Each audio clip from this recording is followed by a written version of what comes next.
প্রিয় চাকরির প্রত্যাশীগণ, আসসালামু আলাইকুম।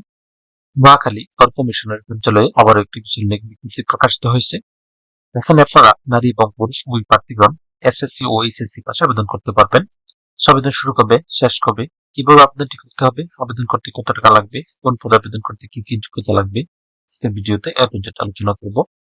মূল ভিডিওটি শুরু করার আগে আপনাদের কাছে একটি রিকোয়েস্ট থাকবে, আপনারা যারা এখন ambition job point YouTube channel subscribe করেন তারা চ্যানেলটি সাবস্ক্রাইব করে পাশে থাকা বেল আইকনটি প্রেস করে রাখেন। এতে পরবর্তীতে যে কোনো চাকরির আপডেট আসার সাথে সাথে নোটিফিকেশনে জানতে পারবেন। গণপ্রজাতন্ত্রী বাংলাদেশ সরকার পদ কমিশনের কার্যালয় বনাঞ্চল নোয়াখালী সার্কুলারটি প্রকাশিত হয়েছে 21 এপ্রিল 2026 ইং তারিখ। এই সার্কুলারটিতে সর্বমোট 6টি ক্যাটাগরিতে লোক নিয়োগ করা হবে। অফিস সহায়ক পদে সর্বমোট 27 জন লোক নিয়োগ করা হবে। এটি 20তম গ্রেডের একটি পদ।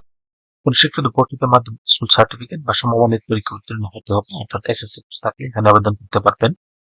এরপর হবে অফিস সহকারী কাম কম্পিউটার মুদ্রাপুরি, এটি 16তম গ্রেডের একটি পদ। বেতন স্কেল 9,300 থেকে 22,490 টাকা। এই পদে সর্বমোট 27 জন লোক নিয়োগ করা হবে।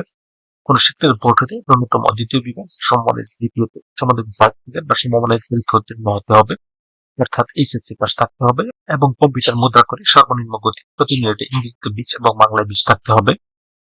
এরপরে হবে 7 মুদ্রাপুরি কাম কম্পিউটার অপারেটর, এই পদে সর্বমোট 23 জন লোক নিয়োগ হবে। কোন শিক্ষিত বিশ্ববিদ্যালয় হতে ন্যূনতম দ্বিতীয় শ্রেণী বা সমমানের সিজিপিএতে স্নাতক বা সমমানের ডিগ্রি থাকতে হবে এবং স্বাক্ষরলিপি এর সর্বনিম্ন গতি প্রতি মিনিটে ইংরেজিতে 70 এবং বাংলায় 45 থাকতে হবে এবং সেই সাথে কম্পিউটার মুদ্রা করে সর্বনিম্ন গতি প্রতি মিনিটে ইংরেজিতে 30 এবং বাংলায় 25 থাকতে হবে। এরপর হবে প্রমাণ সহকারী, এই পদে সর্বমোট 22 জন নিয়োগ হবে। এটি 14তম গ্রেডের একটি পদ। কোন শিক্ষিত বিশ্ববিদ্যালয় হতে ন্যূনতম দ্বিতীয় শ্রেণী বা সমমানের সিজিপিএতে স্নাতক বা সমমানের ডিগ্রি থাকতে হবে এবং কম্পিউটার মুদ্রা করে সর্বনিম্ন গতি প্রতি মিনিটে ইংরেজিতে 30 এবং বাংলায় 25 থাকতে হবে। এরপরে হবে প্রধান সহকারী, এ পদে 22 জন লোক নিয়োগ হবে। কোন স্বীকৃত বিশ্ববিদ্যালয় হতে যে কোনো বিষয়ে ন্যূনতম দ্বিতীয় শ্রেণী বা সমমানের সিজিপিএতে স্নাতক বা সমমানের ডিগ্রি থাকতে হবে, সেই সাথে কম্পিউটার ব্যবহারের দক্ষতা এবং অভিজ্ঞতা থাকতে হবে। এরপরে হবে কম্পিউটার অপারেটর, এ পদে 1 জন লোক নিয়োগ হবে। কোন স্বীকৃত বিশ্ববিদ্যালয় হতে বিজ্ঞান বিভাগে স্নাতক বা সমমানের ডিগ্রি থাকতে হবে এবং কম্পিউটার মুদ্রা করে প্রতি মিনিটে বাংলায় 25 এবং ইংরেজিতে 30 শব্দে বুঝে থাকতে হবে। এই প্রত্যেকটি পদে আবেদন করার ক্ষেত্রে প্রার্থীর বয়স 25 মে 2026 তারিখে সর্বনিম্ন 18 বছর এবং সর্বোচ্চ 32 বছরের মধ্যে থাকতে হবে। অনলাইনে আবেদন করার জন্য এখানে একটি লিঙ্ক দেওয়া আছে, এই লিঙ্কে প্রবেশ করে শুধুমাত্র অনলাইনে আবেদন সম্পূর্ণ করে সাবমিট করতে হবে। আবেদন শুরু হবে 5 মে 2026 তারিখ এবং আবেদন শেষ সময় 25 মে 2026 তারিখ।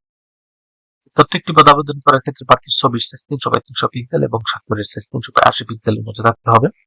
সেই সাথে ছবির সাইজ সর্বোচ্চ 100 কপি এবং স্বাক্ষরের সাইজ সর্বোচ্চ 60 কিবির মধ্যে লাগবে। এখানে একটি পদের জন্য আবেদন ফি নির্ধারণ করা হয়েছে 112 টাকা এবং 6 নং পদের জন্য আবেদন ফি নির্ধারণ করা হয়েছে 56 টাকা।